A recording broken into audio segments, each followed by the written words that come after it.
And Michelle, you want to kick us off? Are we recording? I'm totally sending a text message. Okay, I'm ready. Well, Okay. now we have our whole blah. Now we have our cold open. Of course we do work on these. We somehow put out an episode every month. So, okay, wait. Are we doing the opening for the whole episode, or are we just getting our conversation with Eric started? I thought we were No. doing the conversation with. Wait, I don't care.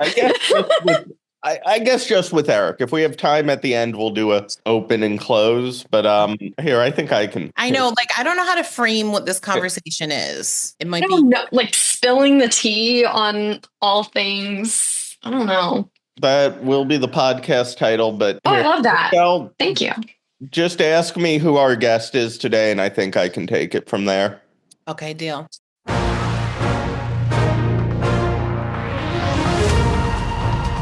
Jack, tell the people who our guest is this month.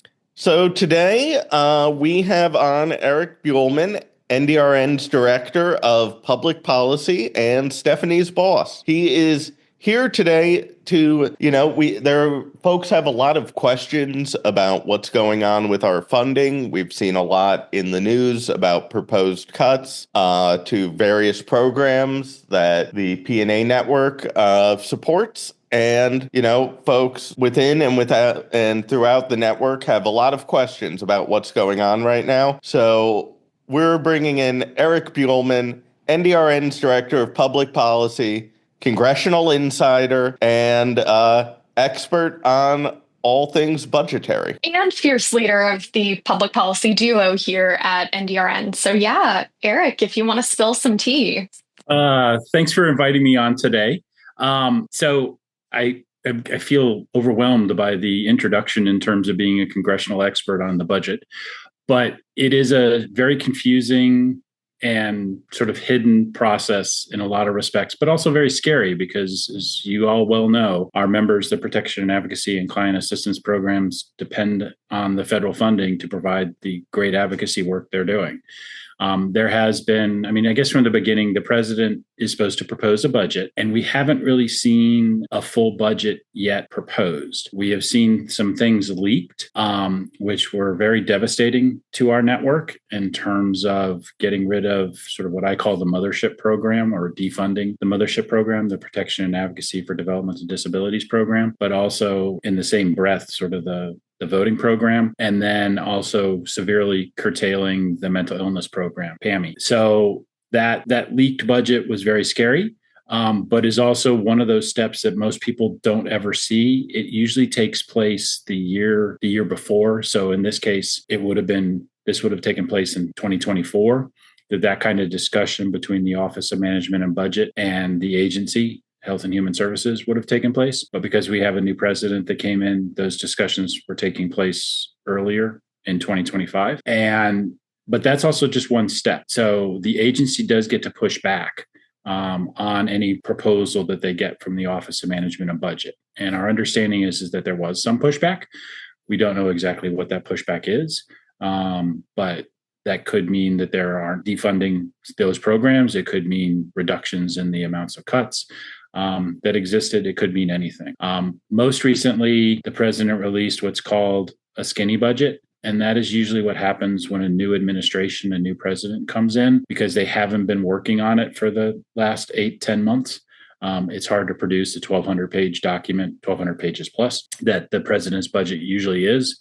So you get sort of what's called a skinny budget, which just sort of has top line numbers. You can see the problems that may exist in those top line numbers, with huge reductions in what they released in what's called discretionary funding. That's what's done by Congress, and especially the non-defense side, which is where all our funding is. But you can see by just the sheer fact of a 23% reduction, which is just a massive reduction in that kind of funding, that probably has a negative impact on our programs. But it doesn't get down to the detail of those kinds of levels in terms of being able to know what the impact is on every single program. So we know this giant bad number out there, but we don't know what that specifically means for our individual programs. We may later this summer, they may release a full budget. They don't have to, but they may release a full budget at that point, and then we'll know what these implications mean. But again, that's just another step in the process. Then comes the work of getting Congress to pass the appropriations bills. And that's their job. They're supposed to fund these programs and make the decisions. Ultimately, it's not the president that makes those decisions. It's Congress that has that authority to decide what the appropriations are going to be.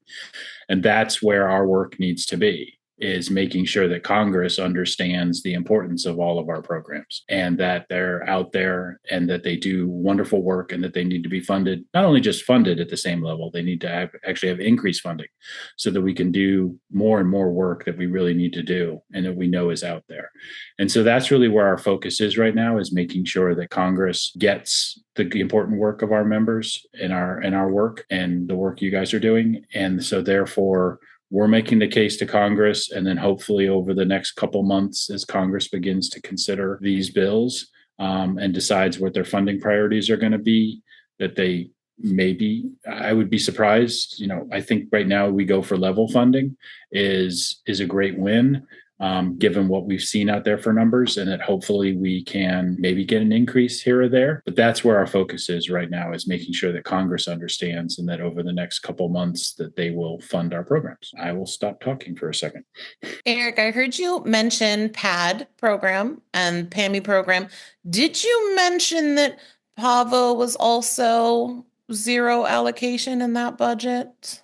I thought I did. I hope so. I was going to say, Eric, I'm right here. Yes.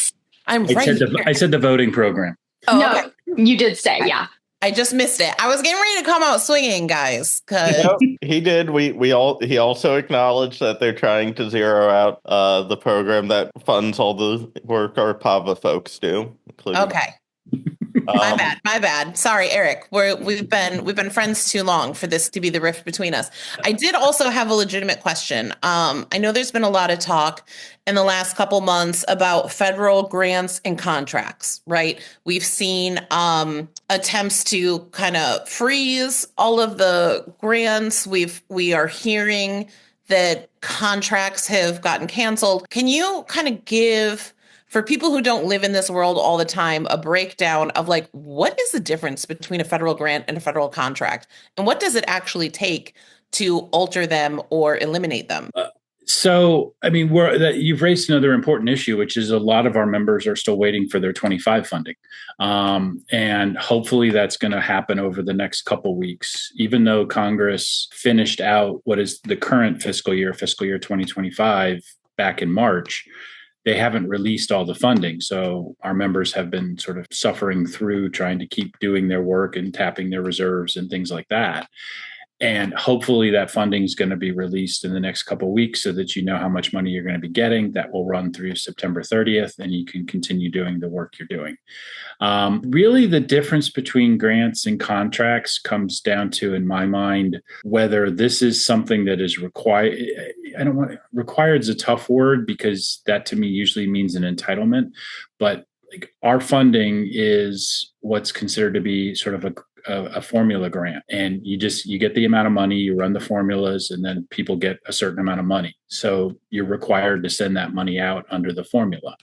And that's usually a grant. If the federal government's trying to get something like some research, or I use widgets or $60 million airplanes that will drop into the Red Sea, then those are usually contracts. And so that is just something not required by the law to go do, but that they seek the services from someone else to do those kinds of activities. So our members get grants because it's just a formula. But if you're doing research for the federal government, or, as I said, producing widgets, then you'll get a contract from the federal government. And I think the contracts at times can be a little tougher to cancel because there's usually terms and conditions in them, but they're going about doing it, and you have to figure out how you're going to enforce what the contract said at that point. So since you mentioned the difference between grants and contracts, we should note that they are proposing, in theory, a new type of grant to replace some of the funding, but there's a reason we're not quite happy with that solution. Can you explain a bit how these block grants they're proposing? Well, it's an extremely, and this is where there's a lot of confusion. When you say, well, there's a lot of confusion that's been sort of sown by this leaked document. It's hard to understand exactly what they're doing and what they're proposing. But one way of looking at what they've done is to cut all these programs, but then through what is a set of money that goes to the states for independent living activities. And then the state would get to sort of divvy up this bigger pot of money amongst potentially the programs that they've gotten rid of. Or they can just, it's up to the state to decide. So what a block grant means at a base level is we're going to give the state this big pot of money and then leave it up to the state to decide how they're going to spend it. And so here what they did is they said, we're going to get rid of all these programs, but then we're going to, through this weird but state grant that they have, we're going to give you a bigger amount of money under this and then let the state decide. I think the big concern we have for our network is the rationale and why the protection and advocacy agencies were created was the states weren't doing their job of overseeing the services and supports and the activities that were occurring in state institutions and through state funding and a variety of other things.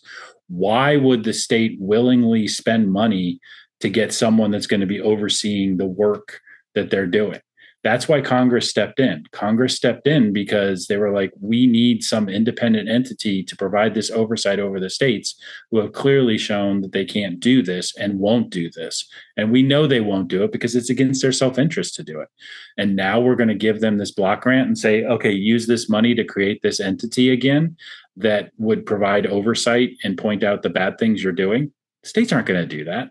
A majority of the states aren't going to do that. So it's really sort of a myth that they would, that this is the same level of funding and would be the same thing and the states could decide to do it or not. Again, Congress created the protection and advocacy system because the states failed at it.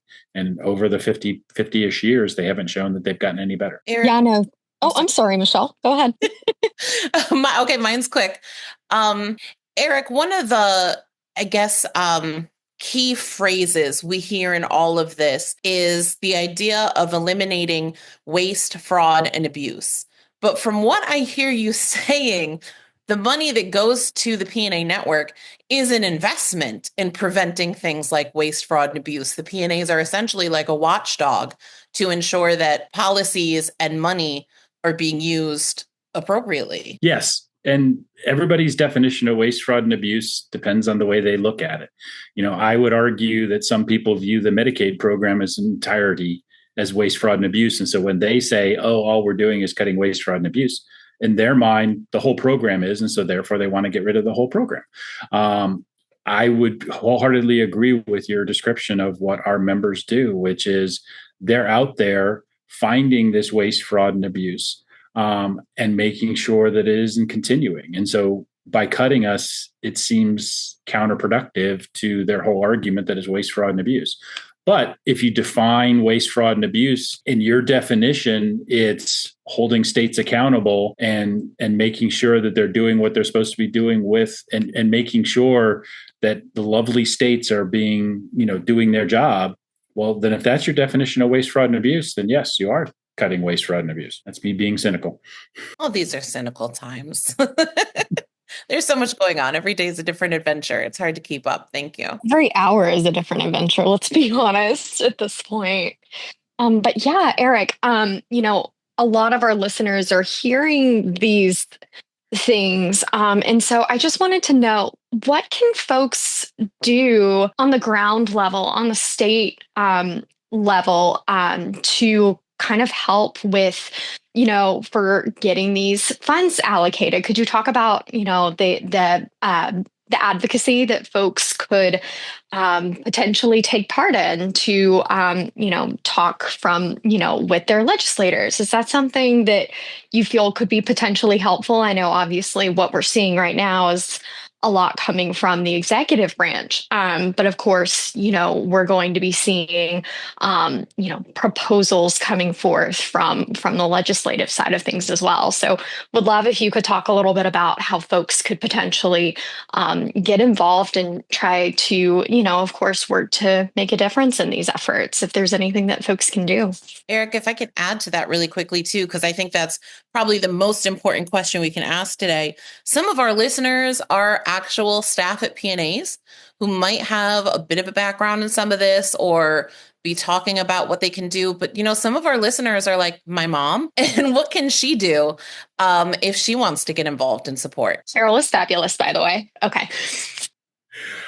I think there's a multi-pronged strategy here. I think one of the beauties of the Protection and Advocacy Network and the reporting that they do is you guys have a ton of amazing stories of all the great work and activities you've done. But I think it's sometimes a little bit hidden. So I think there's a communications strategy that needs to be occurring, and making sure through social media, through, the mainstream press, through those kinds of things, that these stories are getting out.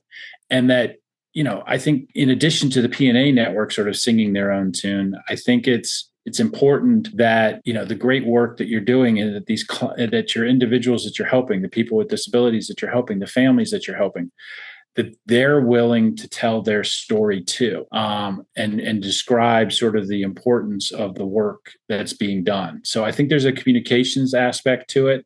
And then I think the second part is that there needs to be, these stories need to be brought either through the communication sphere, but also brought directly to the legislators and make them understand, both at your state and local level, because then they can advocate at the federal level and say, look, this is a great entity. This is what, this is the importance of this. And I think that plays out a lot with the voting program, which is, working with your state and local elections officials, how you've made the voting system more accessible, made it better, done trainings, those kinds of things. Those are things that they can sell to the federal level. But I also think we need to be reaching out to our federal legislators and saying, here's the importance of the network. This is what they're doing. And this is why they need to continue to be funded, and that their funding needs to be increased. So I think you need to have a communication strategy and making sure that there is sort of a groundswell of support, because you will be surprised how often legislators actually pay attention to what their local news is saying. And so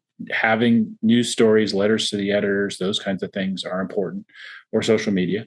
And then, filling out, I think the last thing I'd say is we're trying to do a ton of action alerts through here at the National Disability Rights Network. I know some individual protection and advocacy agencies are doing the same, is, filling those out.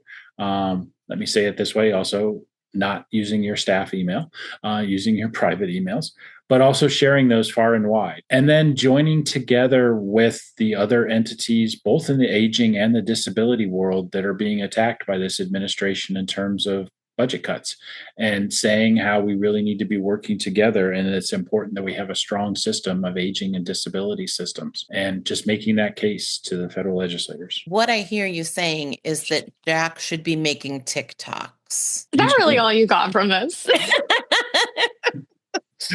It's like Eric is giving this explanation of making sure that we're looking at multiple media sources, and Michelle's like, TikTok on the TikToks. Oh my gosh.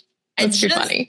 Just trying to take an opportunity to debate Jack into an argument about TikTok, but he didn't take the bait, so. Well, I know Stephanie makes TikToks, so. Stephanie is a TikToker. She is an influencer. Yes. I pretend is Stephanie truly the influencer, or is Nala the influencer?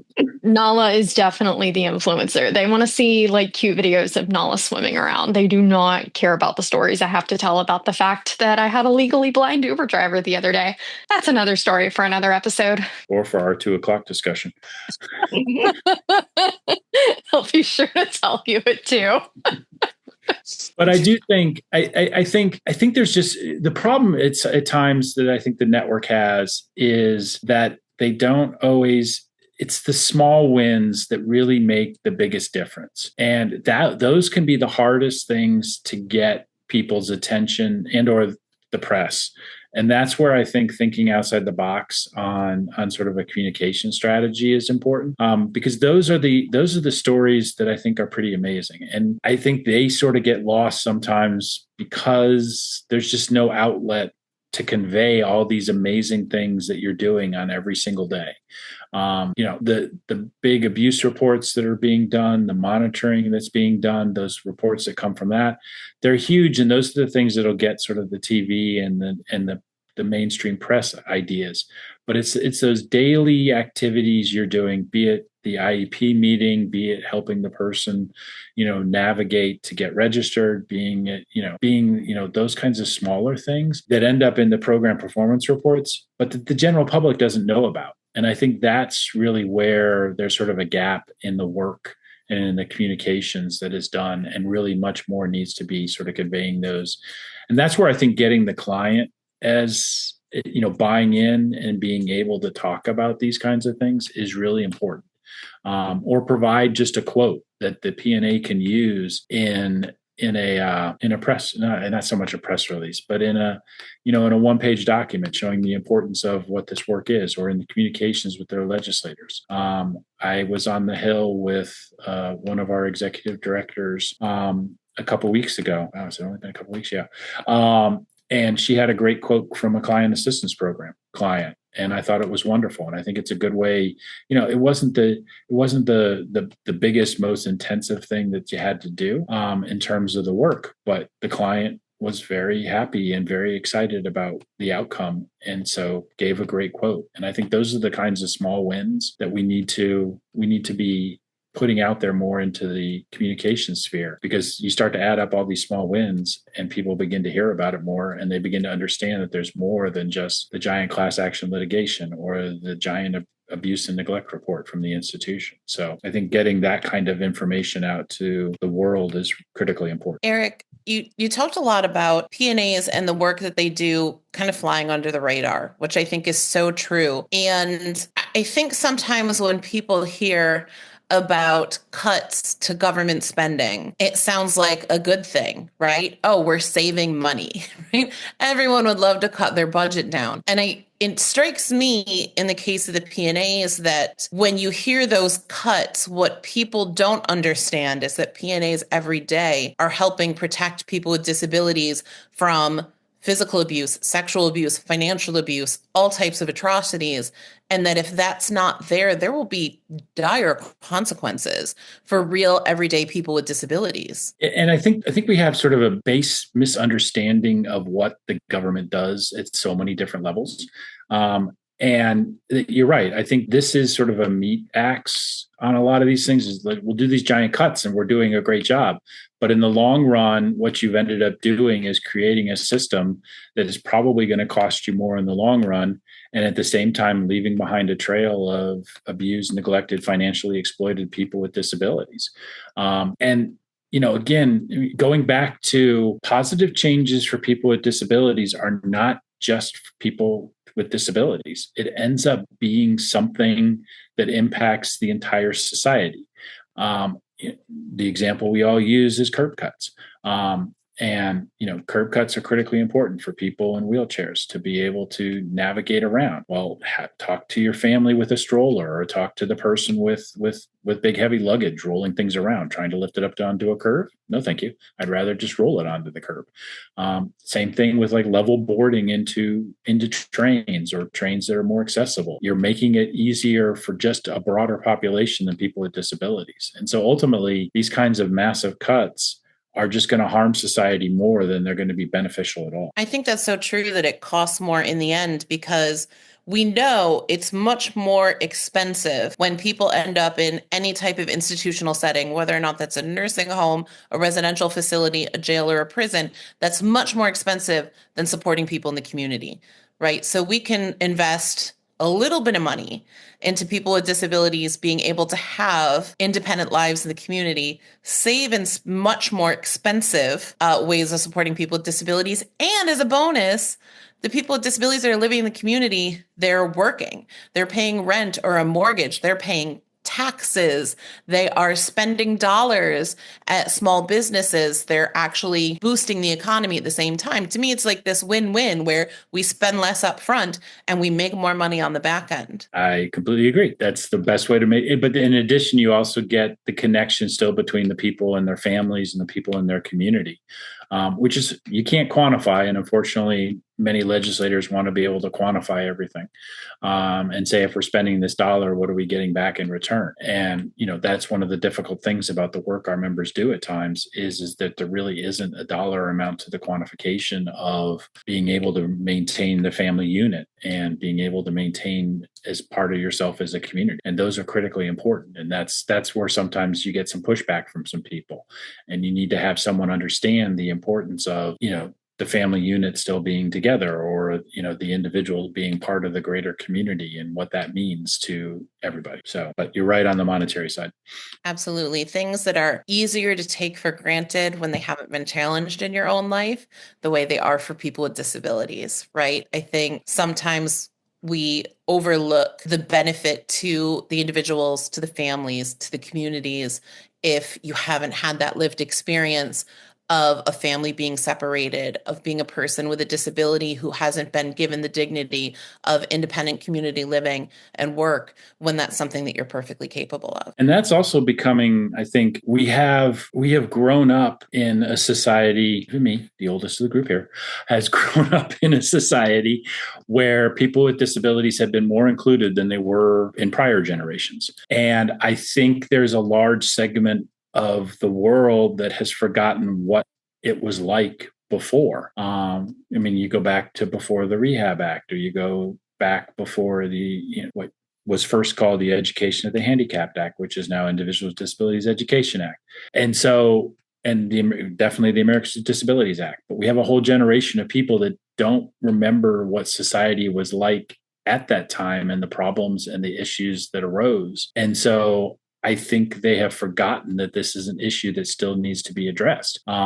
They assume that we have achieved, I guess I'll say nirvana, in this topic. And there's just so much work to do still. But if we stop doing the work, we're going to backslide into what we were before these laws passed. And that's a situation we can't go back into. And we need to explain to them that this is where we were. We know you didn't know it, but this is where we were. And if we don't have these entities out there, this is what we're going to go back to. So, you've got to explain, and you've got to show those as much as there's a lot of language that needs to be changed. The Geraldo Rivera exposés of Willowbrook and otherwise sort of show what the world was like and what we could potentially go back to. And that's what we don't need to be going back to. And so, you look at the really bad examples that came out from the creation of the PAMI program and why Congress decided that there needed to be a program focused specifically on mental illness, was those abuse and neglect investigations into psychiatric facilities. And if we don't have the P&A network out there, this is what we're going to end up. We're going to end up back in that world. But a lot of people have ever seen that world, so they don't understand it. And we really need to hit them in the face with it. I think that is an important point, Eric. There's a reason you're calling, PAD and PAMI the mothership programs, because at the end of the day, what the network was started to do was protect the members of our community who are most at risk. And that is the people who are in institutional settings where, their family maybe is checking in on them, but they're not there all the time. They have, in some cases, limited ability to communicate with the outside world. And, I think you're hitting on something important, that people, when we talk about the bad old days, it's not, the facilities were a little worse and, they weren't where they are now. It's not the network coming in to tell you, we disagree with placing your family member in this facility. We think they need to be at this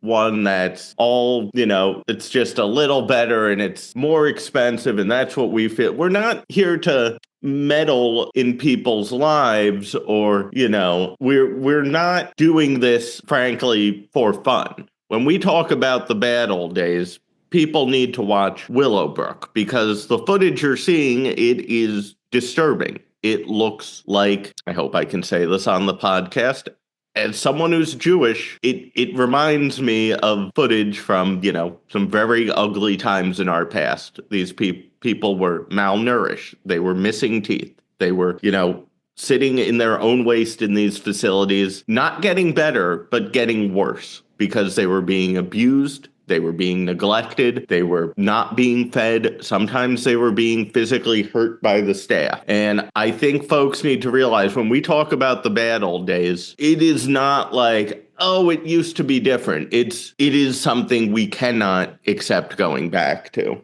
And that is why we need folks from across the network, and all of you listening at home, we need you to explain to your members of Congress why it's important to you that these programs are protected. And we still see these examples occurring today. I mean, there have been multiple stories, over some very recent and some over the last couple of years, of little fight clubs at institutions where the staff will put people with disabilities against each other and place bets and do those kinds of things. So it's not that these events are still not occurring.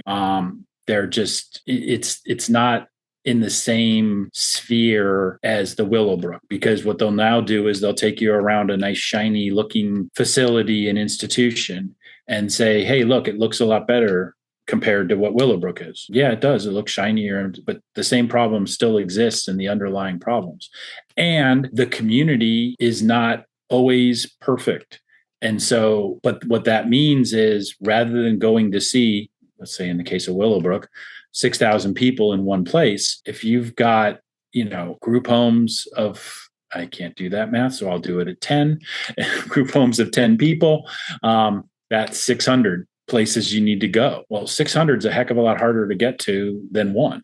So, you got to make sure that you've got the resources and the ability to get to all these places and be able to get around. But the events are still occurring. There are plenty of examples out there. They may look shiny and new, but the underlying problems still exist. And so the network is desperately needed to make sure that those events don't occur, and that, as you said, Jack, we don't go back. I mean, in some ways, it sounds like what we need is more funding, not less, because we need people out there investigating these thousands of facilities. The network is doing everything they can right now, but it's up to Congress to fully fund our investigative capacities so that we can prevent it at all of the facilities. From your mouth to God's ear, or the appropriator's ear in this case. Absolutely. Well, thank you so much, Eric, for being on this episode and giving us more of a view in lay terms of everything that's going on. And we will definitely include links for folks in the show notes of various things that we've discussed today. And thank you again so much. We really appreciate it. And we're glad to have you on as a first-time guest. Well, thank you. I appreciate it. And let me end with just a thank you to all the Protection and Advocacy and Client Assistance Program staff that are out there. I've been with NDRN for a little over 18 years. And part of the reason I came and part of the reason I've stayed is the work everyone's doing day to day on the ground level, making the lives of people with disabilities better. I think you can sell yourself a little short in the amount of work you're doing and the amount of good you're doing, but I think it's important that someone's out there doing this work and that we're here trying to protect you as best we can. And we want to thank you, Eric, for all the work that you have done every day for years now to help protect the P&A programs and people with disabilities. It doesn't go unnoticed. Willowbrook came up a couple times, so I wanted to mention, as Stephanie said, we can include some links in the show notes. The Geraldo expose of Willowbrook is available to watch online for free for folks who have not seen it. It is as bad as it sounds. It was notably actually Ryan Murphy's inspiration for writing the Asylum season of American Horror Story, which is actually the scariest season of a show called American Horror Story, and it's not even the season that has clowns in it. That's how bad Willowbrook is. I wanted to add one last thought to all this, because we talked a lot about the consequences of cutting programs like PAD and PAMI, and it's not lost on me that when there are proposed cuts to the mothership programs, there's a proposed elimination of the PAVA program that would prevent people with disabilities from voting to protect the programs that protect their rights. Thanks, guys. I appreciated this opportunity. Eric, that was Oh, thank you. that was That was amazing. Thank you. So, Stephanie, Mhm. I guess I'll ask since Michelle isn't here, and I'll try to do the best and be, a tough critic like Michelle can be. Do you have a joke for us? That's kind of hard because I know that you really like my jokes. So anyway, not to get too terribly off the rails on this podcast. I know. I do a lot of train puns, what have you, on the struggle train.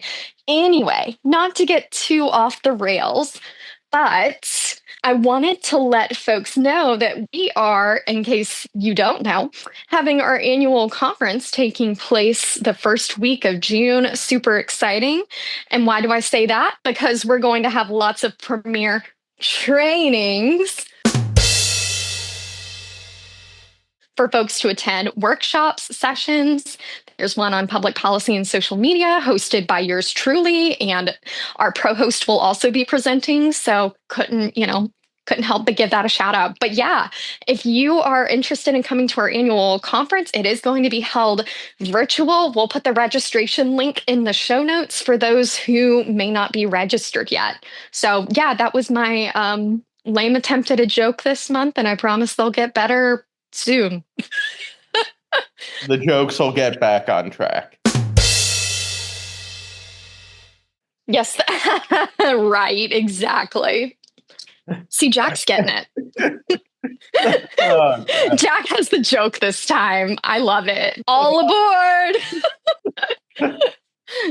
Man, we conducted that really well. Anyway.